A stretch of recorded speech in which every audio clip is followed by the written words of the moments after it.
situation of shit, it's all happening. That's kind of the front line of where we're seeing the change happen. How can I, maybe, in my little work, help provide the environment for leaders and for children? For me, I've chosen the modality of nature. Now, there's many modalities.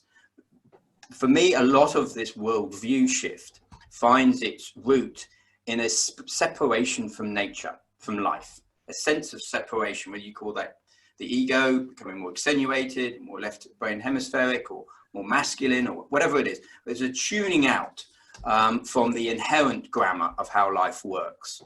And I've been quite inspired by all sorts of different ways of thinking about life and nature, from ancient wisdom traditions, mythology, through to modern day thinking. I was with a head teacher of a primary school, award-winning primary school, last week, and he applies the principles of harmony. Prince of Wales and Ian Skelly and Tony Juniper wrote a lovely book around harmony, which takes principles from living systems, from nature, and they've been applying that to their educational approach to great effect. Now, that's just one modality. I'm not saying that then we need a kind of methodology around that. I think anything that allows us to open up and recognize the mystery of life, and to recognize the learning potential that every moment and every tension contains within it, I think is really useful. We don't really teach that at school at the moment in mainstream education here. It's a real shame. I mean, I see my two little girls go off to school, and on the one hand, I want them to be kind of equipped and comfortable with coming into the world. So I don't feel that they need to go off to necessarily a Steiner school or something more like that.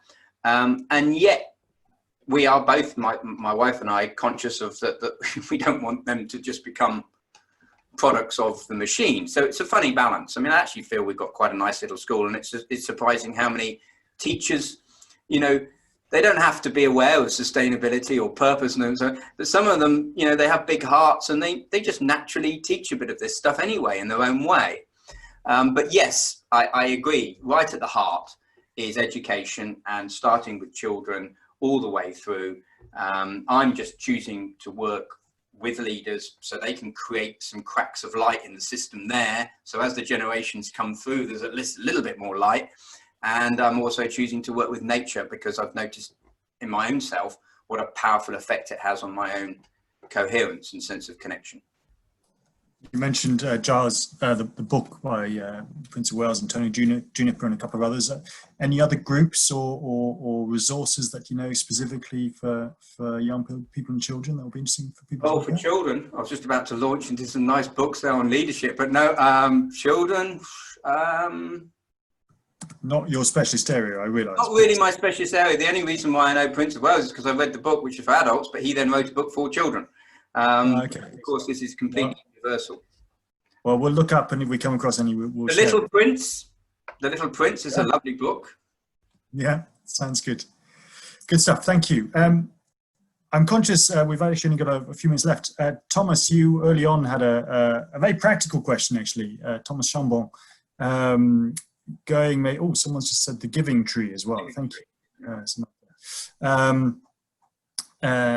Thomas, this goes back, maybe Giles, this is about, you know, how do you get your clients in the first place? Getting very, very practical. Thomas, do you just want to tell us what your question was?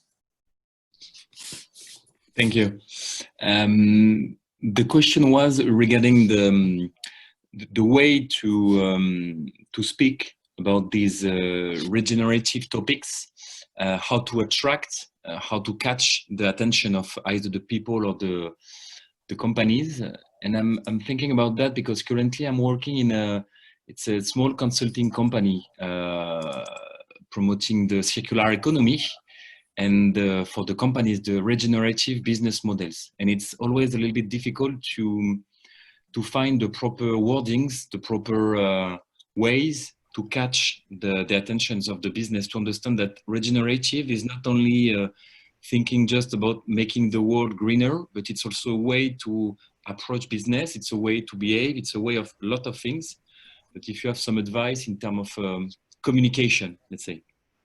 Well, first of all, you know, it takes time. And so this is back to the sort of time and space thing.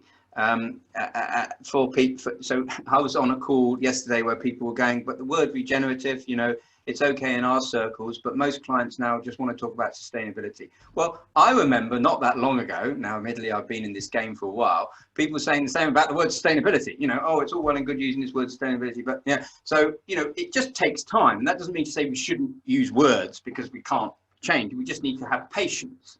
And I actually quite like the word regenerative. I think it has an energy about it. And I think it opens us up beyond perhaps sustainability. The language we've used in the book is to try and sort of allow and encourage leaders to see that it's not just about products and services and the circular, you know, often when I used to say to people we're taking learning from living systems, people say, oh yeah, that's sort of, you know, cradle to cradle, or that's circular economics, or that's that. And it kind of then is, that's it, you know, it's kind of, I'm trying to allow people to see that regenerative is a whole way of engaging with life. And actually it's quite liberating. I've got some certain little practices that I do with leaders where we start to see the innate interrelational way in which life works, which essentially follows the seasons of spring, summer, autumn, winter, of opening up, emergence, innovation, growth, into steady state of summer, life conditions are good, then into the fruit, and then into a point of letting go, which is where the ego then has a challenge, which is the trees letting go of their leaves so that the leaves can be broken down through winter into nutritious soil for new growth. Now that winter period is what we try and negate in current business life, and in our culture in general, and that's creating this always on high beta, outer focus, objectification. And sometimes that can happen also in the sustainability movement. We're focusing more on the next new thing and pushing it. Whereas if we can try and allow people to recognize that there is in this regenerative capacity a constant death rebirth, a constant relaxation and connection whilst opening up. One might use the language of receptivity as well as responsiveness, or yin as well as yang. But again, wouldn't want to use language that confuses people. So anything that for me, I take people out into nature because then I think they kind of naturally get things a bit easier rather than making it in the head. So if there's anything practical you can do with people to allow them to recognize that regenerative is about a sense of interrelationality, it's a sense of connection, it's something alive. And in that aliveness, there is rest, there is respite, there is the opportunity to let go and sense into something. And out of that sensing into something, something new emerges, rather than it having to be another thing, another thing, another thing, another thing. I don't know if that helps at all, Thomas, but there's much to that I could share. Thank you, Giles. We've got about 1 minute or 2 minutes left, and I'm keen. Camilla's got a great question as well, not unrelated to this, and it reminds me of you talked, I think, when we last had an event last autumn about being a bridge, which might be something to plant in our heads. But Camilla, can you ask your question about how to bring people who are maybe not familiar with this area into this conversation? Yeah. So my question would be exactly that. How can we bring people who are outside of this conversation of regenerative leadership and reconnection with nature to this universe? How would you approach someone? Well, this is why we've written the book, really, is to try and make it in a way that's accessible with pictures, make it easy to read, because otherwise it's massive. And the feedback getting is that people enjoy and find it accessible and easy to read. So that's the one thing. The other thing is obviously taking people into nature, but you're right, people might not want to come to nature. I do short talks, but again, that's, you know, it's at the head level. You're back into normal forms of communication, aren't you? Sort of book, video, engaging in person, taking into a workshop. And I'm doing all of those to the best of my ability, probably not good enough.